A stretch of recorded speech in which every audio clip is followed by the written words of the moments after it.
Ladies and gentlemen, welcome back to season 2025, Just the Tips. My name is Liam. That is Jesse. Wave at the camera, Jesse. Make sure everyone is happy to see you. There you go. What is that? Well, that implies they're going to be happy to see me. Most people go, oh no.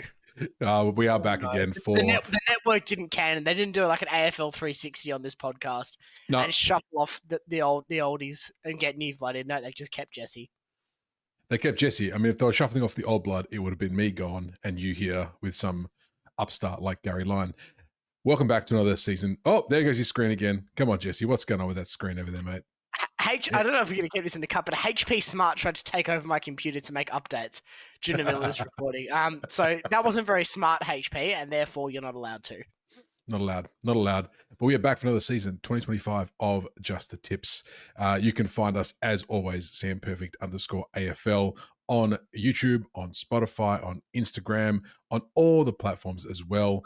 And if you don't want to put the @ in, just CM Perfect AFL is what we're called. It's not even an AFL podcast anymore. It's just CM Perfect AFL. You can find us there, but we're back to tip again, Jesse. Are you excited for tipping season 2025? Yeah, this doesn't feel like it should count, though. Although if I manage to go 2 from 2 and you go 0 from 2, then I demand the points be added to my tally. This is straight away. Keep in mind, there's a maximum of 3 points here. What is the point of this? Well, Cyclone Alfred has destroyed the tipping integrity. Well, before we get to the Cyclones and what they're doing for everything, we should explain what you mean by 3 points, because some people who are listening to us for the first time might not be aware on how we do our tipping. Gone are the days of getting a point for one that you tip right. Boring. We employ confidence points here, Jesse. Tell the lovely people what confidence points are. So confidence points is a much higher stakes, higher scoring form of football tipping for season 2025. The concept is this. You have a set amount of games in the round. You have to order your teams as you tip them from your highest confidence team, which gets the most amount of points compatible in that round. This week's a really great teaching example. There's 2 games, so your most confident team is assigned 2 points. The team you're least confident in winning, or I guess in this case it's more and less, given there's, again, 2 games to start the opening round of the season, you allocate that team 1 point. Yeah. This was where it gets interesting earlier, Liam, because if for some reason in one of these games we were to have a completely different take, assuming we both get the other tip right on the same points, then already one of us is down 4 in terms of the swings. That's true. In terms of the swings of points that you lose. So it's a 4-point swing game if one of us goes either way, which in the grand context of the season doesn't sound like much, and it probably isn't. But I think tactics are going to come into play this year because we know what's going to happen if I'm in front by double digits by round 10. Yeah. I'm battening down the hatches because Cyclone confidence points defense will absolutely blow through and shut down this competition. Shut it down. That is for sure. But look, shout out to Stephen Larson, one of my favorite podcasters. They have confidence points when they do their wrestling tips, you know. So we've employed that here. And I think you're right, Jesse. Higher stakes, higher scoring, more excitement. That's what we want in the AFL. Higher scores, more excitement. So that's what we're bringing in. And if this goes well, if you love it, dear listener, maybe we'll get everyone on board next year. We'll see how it goes. But yes, when I'm down by 50 in round 10, I will be doing some really bizarre tips. That is for sure. Now, before we get to Cyclone Alfred, I think we have to address something. Our podcast went out today at time of recording. And as I was putting it out, a lot of the stuff that we had spoken about was already out of date, which is fine. News happens fast. What was the big news today? I've got my purple light on. Everything's looking fantastic for us, Jesse. What was the news today? Some absolutely huge news coming out today. Andy Brayshaw has re-signed with the Fremantle Football Club until 2031. It is a 6-year contract for Brayshaw. It locks him in with Young and Sarong as key pillars of this midfield group. Now, we talked last night at the time of recording this episode, when we did the recording, which shows you really what a difference 24 hours can make, that St Kilda needed to be really up and at them to try to get Brayshaw. I wonder if that's happened, because we're a week removed from the Callaghan debacle for St Kilda. Andy was always going to re-sign. That was never really up in the air. My point last night was more so a case of, you got to show you're serious as a St Kilda Football Club. Yeah. That's now off the table. Fremantle have their core, long-term locked in. Really, the next big danger is Sarong, who expires in the end of 2027, which is 3 seasons away, given a ball hasn't been kicked in anger yet in season 2025. So it's a pretty good position for Fremantle. Yep. Hopefully we see them make the most of it. Hopefully we do, man. That's all we can hope for. That's all we can hope for. But that news had to be said. It's out of the way now. We get down to the serious business of Cyclone Alfred. Here he comes, old Cyclone Alfred. You undercut the gravity of the situation when you whistle into the microphone. And do you know what's funny? I've got like noise blockers on my phone, my microphone, which means that it's not going to actually pick up any of that sound, most likely. So we'll see how we go. What a great bit that was. Thank you, Jesse. Thank you so much. So what's going on, Jesse? I'm going to put up the 2 games, right, that we could have had. Okay. Right. So game 1 we could have had would have been a cracker. Still will be a cracker. Eventually, whenever they do play it, which could be, it's slated for in the future. Round 3 is there when they have their bye. It'll be round 3. I would be staggered if this game is not played in round 3. Well, we'll soon find out. We'll probably do like an extra in that bye round between the finals and the round 24 or round 25, whatever round it is, just to add an extra bit of element of excitement. Chuck it in there, just in case both these teams are fighting for top 4. That is a serious conversation for the other game that's been postponed. Oh, as interesting. I understand it. Not for this one, because round 3 it's there. Like, hello.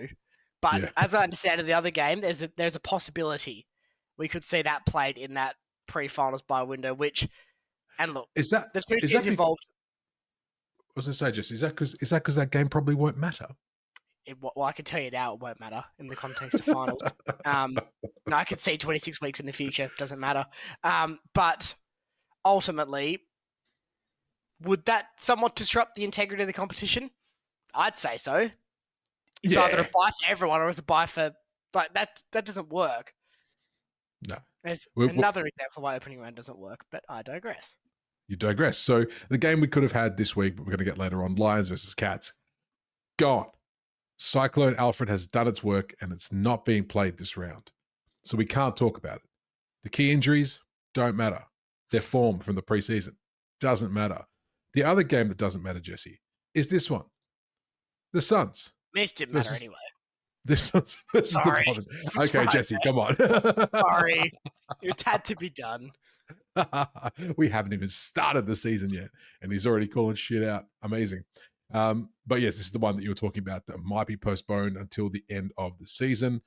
Listen, there are so many buys across the season. If they saved it till then, they are fools. Foolish. Just swap them around. We have the floating trademark, floating fixtures, randomized draw, randomized trademark, and only some teams have to go to Tasmania, but anyone could go because it's totally random. Just move some things around, guys. Like, it's really not that hard. Just do what they do in baseball and do a double header. Just one game after the other. Bang, bang. Done. Sorted. And you know what could handle that? The Coolangatta Airport. That's true.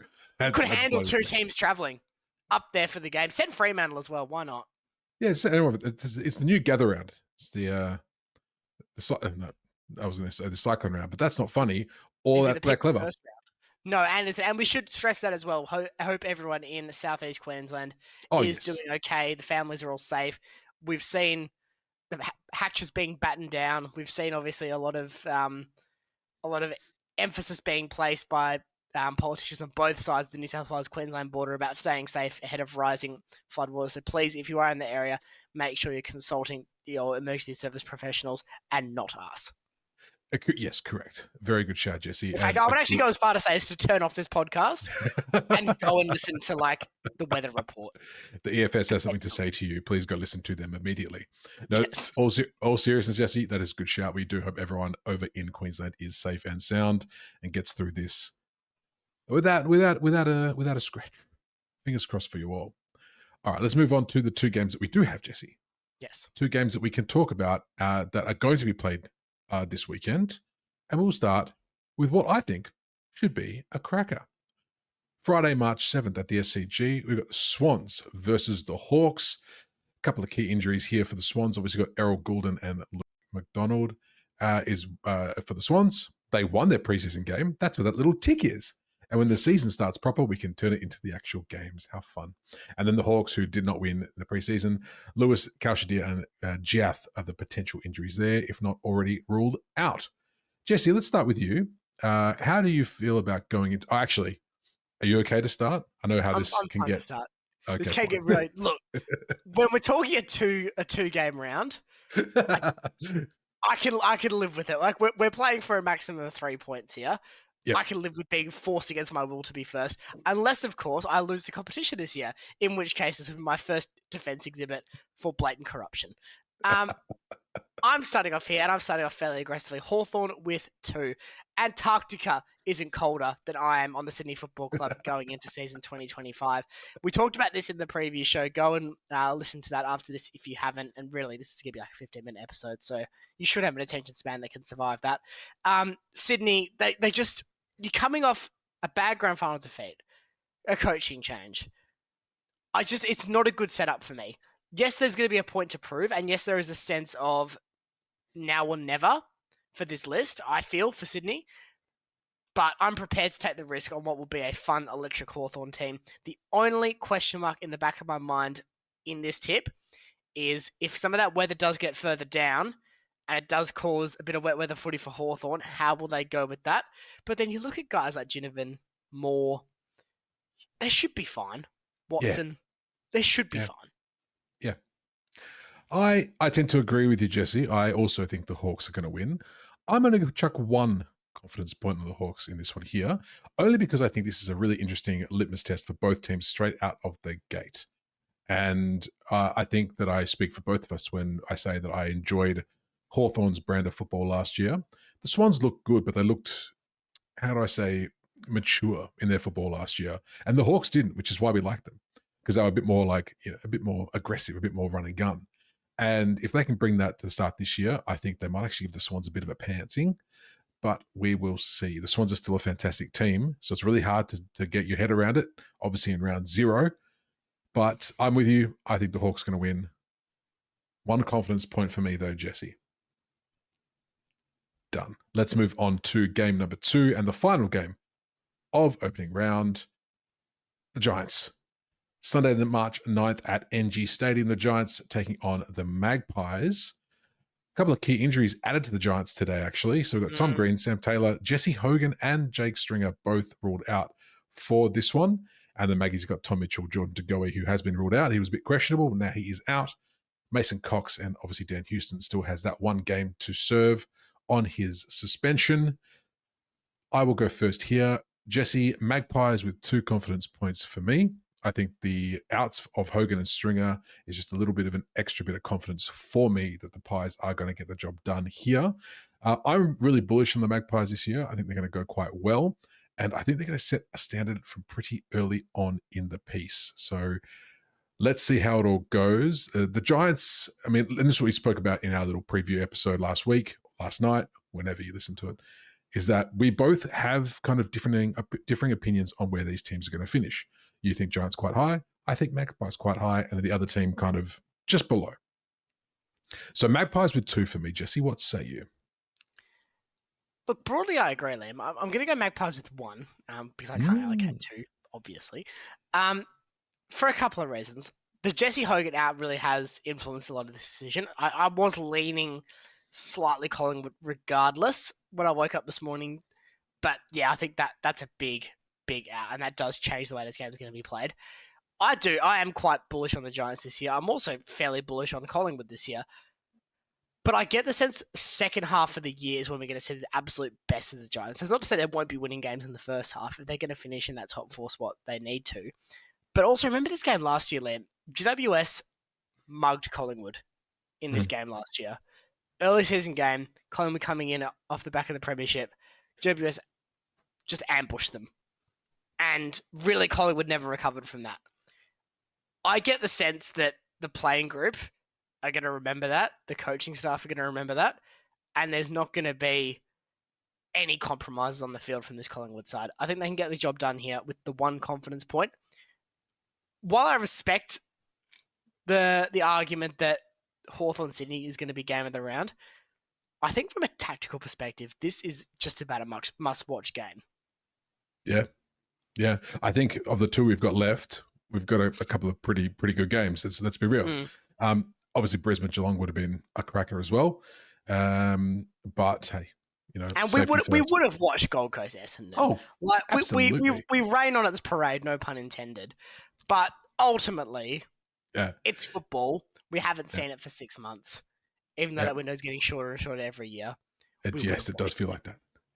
No, we would have watched it, Jesse. And honestly, there's not many times this year where we're going to get a chance to actually probably watch all 4 games, because 9 games is a lot of football to watch. But yeah, just all of the screens all at once, because we do not live in rural Australia. We can do that. Now, that's it for this. Now, you're probably thinking to yourself, well, Jesse, Liam, you're either both going to have 3 confidence points or 0. That's fine. Stick with us, because once we get to 9 games, 5, 6, 7, 8, 9 games in a round, you'll see where these confidence points really come to the fore. But that's it. That's all we've got for tonight, Jesse. 2 games. Piece of cake. Send us home, please. Can we play you every week? Thank you for tuning in to the Centimetre Perfect AFL podcast, just the tips edition. Make sure you're liking, sharing, subscribing. Jam made that harder than it needed to be. Scaring. Tell your friends. Well, yeah, tell your friends, tell your neighbors, tell someone that scares you. You got a traumatic experience from your childhood with someone who just yelled at you for no reason in the shops. Track them down and tell them that this is the place to get your footy tips from. Thanks for joining in. We'll see you next week. Have a good week. Enjoy your footy week as well. How good is it to have AFL back? It's back. Bye-bye.